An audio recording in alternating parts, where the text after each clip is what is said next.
aquí en la mesa del café tenemos a Luis Felipe Caneo, ojo, historiador y amante de los animales, coordinador de asuntos legales de Callejeritos de la Vega. Felipe, muy buenos días, un placer de tenerlo acá. Igual, un placer, muchas gracias por la invitación y feliz de acá de conversar, conocerlos y a su vez también feliz de que podamos hablar sobre los animales. Y una pequeña comentario respecto a las imágenes. El trasfondo de todo esto es de la familia multiespecie, en donde los perros, los gatos, los loros, como ustedes mencionaban, no es solamente un simple animal, ya son parte de nuestra familia. Claro. Y el mejor ejemplo es la perrita Laika Carolina. ¿Cómo es? Laika Carolina Orellana Concha. Sí, ya es parte de la familia. Claro, tiene ahí su apellido, tiene todo. Entonces, Felipe, cuéntanos un poquito, ¿cómo fue que tú te integraste en esta fundación? ¿Cuánto tiempo tú ya llevas aquí, en los Callejeritos de la Vega? Más o menos unos 4 o 5 años, ¿ya? En donde la integración a Callejerito de la Vega fue a causa del trabajo de Animal 1 que vengo desarrollando en otros ámbitos, a través de la parte de comunicación social. ¿Ya? Que les cuento un poco, más o menos a los 18 años comencé a desarrollar la instancia de comunicación social pro animal, ¿ya? En donde cuál era el tema, generar espacios en que por un lado se pudiera definir la causa y también generar un nexo entre especialistas y la comunidad en general. ¿Por qué? Porque de repente cuando uno tiene un perro, un gato, hay muchas dudas, Sí. en cómo denunciar un maltrato, cómo cuidarlo. Sí, háblalo. Y ese estilo de cosas, uno está con el interrogante, ¿dónde puedo recurrir? ¿A quién puedo recurrir? Y en eso empezó a surgir un interés de generar espacio que partió lo típico con el blogger, con un blog, sí. Después se fue desarrollando, potenciando a través de una página web, y así llegué a Callejeritos de la Vega, donde fundamentalmente la labor que hago es apoyo administrativo y apoyo también legal, en cuanto a que tal como ustedes especificaron, no soy abogado, pero he estudiado la normativa legal y en base a abogados amigos que nos ayudan, nos asesoran, uno va aprendiendo y también viendo cómo difundir el conocimiento a la gente en general. Tú estudiaste entonces bien harto el tema de la ley de tenencia responsable, que es la ley Cholito, ¿no?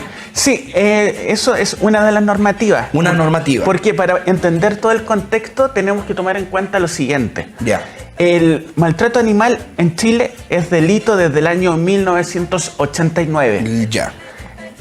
Y tras eso han pasado los años y a través de la misma ley de protección animal 20.380 y de la ley Cholito, que es la 21.020, se ha ido perfeccionando esta norma que partió del año 1989, porque antes el maltrato animal era considerado una falta, pero a partir del año 1989 es considerado un delito. ¿Y eso qué conlleva en la práctica? Que si yo voy y maltrato a un animal, puedo enfrentar penas de cárcel. Desde los 541 días a los 3 años y 1 día de cárcel. O sea, antes no era tan dura, pero ahora se ha vuelto un poquito más dura, más responsable, ¿no? Sí, así es. En cuanto que a nivel normativo se ha vuelto más duro, pero ahora tenemos que pasar de lo normativo a lo práctico. ¿En qué sentido? En que tanto los actores públicos como el gobierno, el Ministerio Público, el legislador y nosotros como sociedad tenemos que empoderarnos para que se logre pena efectiva frente a los casos de maltrato animal.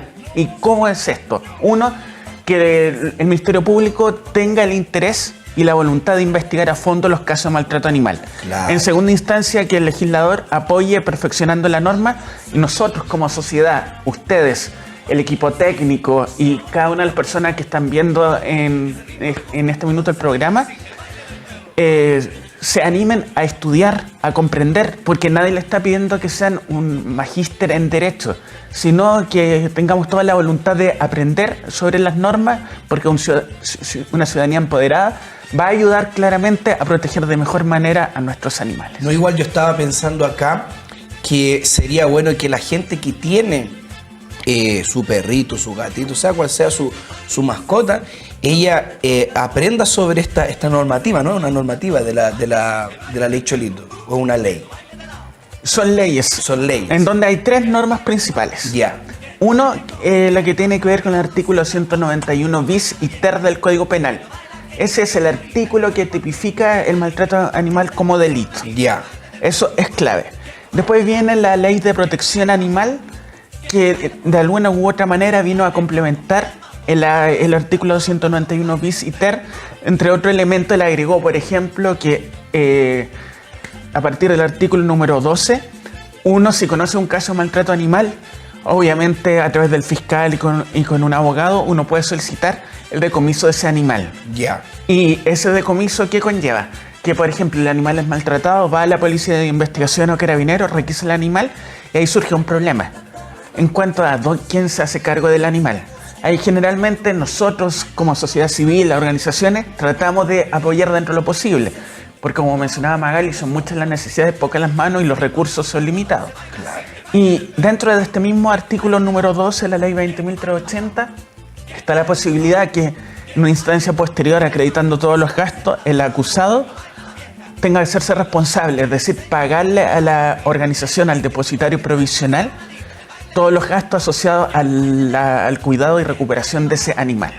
O sea, hoy en día es algo serio, no es algo así, como se decía, discúlpeme la expresión, golpear un animalito, dejarlo allí sin comer o dejarlo así desnutrido, no es. No, ahora está es serio, es serio. Sí, hay una mayor sanción y eso es súper relevante porque si hacemos un análisis histórico, así brevemente, ¿qué podemos observar? Como mencionado, desde fin del siglo XIX hasta más o menos los años 70, 80, el maltrato animal era considerado una falta nomás y había una mirada más antropocéntrica en lo que respecta al cuidado de los animales, en donde toda referencia a los animales era en pro del ser humano. Por ejemplo, y eso se puede ver a mediados de la década del 50, donde se hablaba de la importancia que los mataderos tenían que cumplir una cierta regulación y que nadie podía, por ejemplo, matar una vaca en la calle por el riesgo sanitario que significaba para los humanos. Ah, ya. Pero recién... Se pensaba en el ser humano, no en el animal. Sí, recién en la década del 80, poco a poco se fue relevando al animal como sujeto de importancia. Ha expresado en el año 1989, en que vemos que el maltrato animal pasa a ser delito. Después, a partir sobre todo de la firma de tratados de Chile con distintos entes como la Unión Europea, se empieza a hablar del bienestar animal y por ahí hay un artículo al pie de página de la sintiencia. Y es recién en el año 2009, la Ley de Protección Animal, que ahí se habla directamente de la sintiencia y de la importancia de la educación. Pero tenemos un dilema que no es menor, que es que estamos, en cuanto a la importancia de la educación a nivel de política pública, solamente en la declaración, en las buenas intenciones. Y vamos a contar una anécdota. Una vez fuimos como organización al Ministerio de Educación para ver qué estaban haciendo, para ver cómo lo podíamos apoyar. Y uno de los asesores va y nos dice, no teníamos idea que nosotros teníamos una responsabilidad frente al tema. Y eso es el más claro ejemplo de que falta que se concrete realmente una política pública, porque sí, hoy en día hay fondos del gobierno que ayudan a nosotros las organizaciones a hacer proyectos. Pero ahí surge otro problema, que no solamente, ya gobierno te pasó unas lucas y con eso se puede hacer el proyecto, sino tiene que haber una voluntad política pública que apoye la protección de los animales, tanto de los animales con casa, como también de los animales abandonados especialmente. Y en segundo término también tiene que haber una voluntad de apoyar a las organizaciones. Porque sí, pasan los fondos, pero a su vez hay un nivel de exigencia tanto de que rendición de fondos, claro, que cumplir con las garantías. Y honestamente la mayoría de las organizaciones tenemos voluntad, hacemos esfuerzos, hacemos conexiones, pero lamentablemente las manos son pocas y el mismo equipo que tiene ese proyecto tiene que ver cómo generar la plata para alimentar a los perritos y a su vez también cómo responderle al Estado, que sí está bien responderle, pero tiene que haber una mayor empatía. Y ustedes ahí como la organización ahí Callejeritos de La Vega, que ahí, no nos dio el tiempo para preguntarle a la Magali, ¿cuántos son ustedes que trabajan allí más o menos? ¿O cuántos son voluntarios? Sí, ¿no? Son voluntarios. todos somos voluntarios, trabajamos por amor a los perritos, Sí. a los animales, y eso es una invitación que les queremos hacer a todos. Sí, Ya haga su invitación nomás. Ya sea la causa animal o la causa que sea, tener la voluntad dentro de tus posibilidades y las herramientas que uno tiene, apoyar. Porque si todos apoyamos, aunque sea un poquito, ya sea compartiendo, aportando económicamente, o yendo de vez en cuando a actividades presenciales, a la actividad que sea de causa social que sea, ayudan un montón a que precisamente construyamos un mundo mejor. Y dentro de ese sentido, a ver, el equipo de gestión y directivo somos como 6 personas más o menos, y hay una red de voluntarios entre hogares temporales, padrinos, que respecto a los cuales estamos muy agradecidos, que apoyan precisamente a que se puedan concretar el trabajo día a día en pro de los animales. O sea, ellos pueden ir a aportar de varias maneras. No es solamente ir allá, porque a veces hay gente que dice, no tengo tiempo, no tengo mucho tiempo como para ir y estar allí, pero sí puedo ir allá a hacerles quizá una donación, quizá ayudar a conocer con alimentos, con cosas así, o también puede ir allá, si, quizás no tiene dinero, pero sí tiene tiempo. Sí, todos pueden colaborar desde ser voluntario en actividades, difundir el material que se sube en redes sociales, sobre todo los casos de adopción. También, por ejemplo, apoyar en, no sé, un contador, un diseñador gráfico o la profesión que sea, acercarse a Callejerito de la Vega o cualquier otra organización y decir, hola, yo soy tanto, Y quiero ayudar. y me especializo en tanto y quiero ayudar. Toda ayuda es bienvenida, porque así vamos a ir aportando un granito de arena para que esta sociedad sea mejor. Y una consulta, me decían fuera de cámara que ustedes hacen así como una acción social, así como a veces hacen las organizaciones de llevarle comida a las personas en situación de calle. Ustedes también llevan comida, pero a los perritos que están ahí abandonados, a los gatitos, a los Sí, animalitos. porque Cuéntenos un poquito de eso. Nuestro foco que siempre apuntamos es hacer una labor integral. Ya. Porque a la larga, muchas veces se nos dice a nosotros los animalistas por qué se preocupan tanto de los animales y no de los seres humanos. Y eso es mentira, porque a la larga el caso que se ve, uno aborda tanto al animal como al ser humano.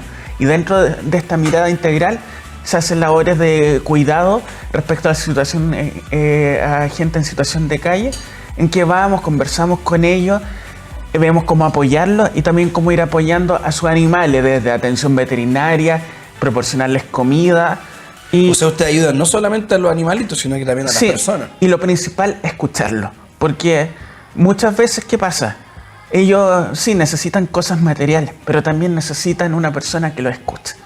Y eso es parte de lo que hacemos y que responde de alguna u otra manera, si lo vemos en términos generales, a este enfoque que los animales ya son parte de nuestra familia. ¿Por qué? En su minuto hablamos de la sintiencia, de que los animales sienten. Y eso se puede ver a nivel normativo desde el año 2009, la Ley de Protección Animal. Pero hoy en día, como podemos ver en las fotos, los animales ya son parte de nuestra familia. Claro. Y en consecuencia,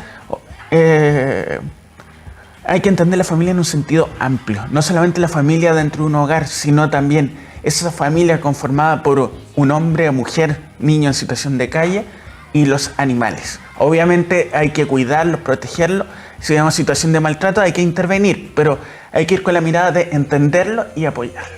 Y una consulta, si en el caso, por ejemplo, de una persona que vea un abuso o quiere denunciar un caso, por ejemplo, de algún maltrato de un animal, ¿cuáles son los pasos a seguir? ¿Qué es lo que se puede hacer primero? Porque hay muchas dudas sobre eso. Por ejemplo, yo, no sé, veo un maltrato animal, pero ¿cómo yo puedo actuar? Un ejemplo. Perfecto. Para saber cómo actuar es importante entender qué es el maltrato animal en términos jurídicos. Se identifica el maltrato animal a partir del artículo 291 bis y ter, que puede ser mediante 2 acciones. El maltrato animal por acción directa, que es por ejemplo golpear a un animal con el afán de causarle daño y o la muerte, y por omisión, que corresponde a cuando uno como tenedor de un animal no se hace cargo de las necesidades atingentes a la especie. Dentro de ese contexto para actuar, ¿qué se tiene que hacer? Primero, reunir las pruebas del caso para demostrarle a la justicia que hay maltrato animal. Ya. Y esas pruebas son testimonios, pruebas de fotos, videos, etcétera, etcétera, etcétera. Y también, dentro de lo posible, porque sabemos que no es fácil, algún informe de algún especialista, sobre todo con los animales rescatados, que acredite en calidad de su profesión, generalmente médico veterinario, que el animal sufrió maltrato. Todos esos antecedentes uno los puede denunciar a la PDI, a la Fiscalía o a Carabineros. Recomendamos nosotros, en base a la experiencia, ojalá PDI o la Fiscalía, porque tienen mayor experiencia y voluntad en el tema.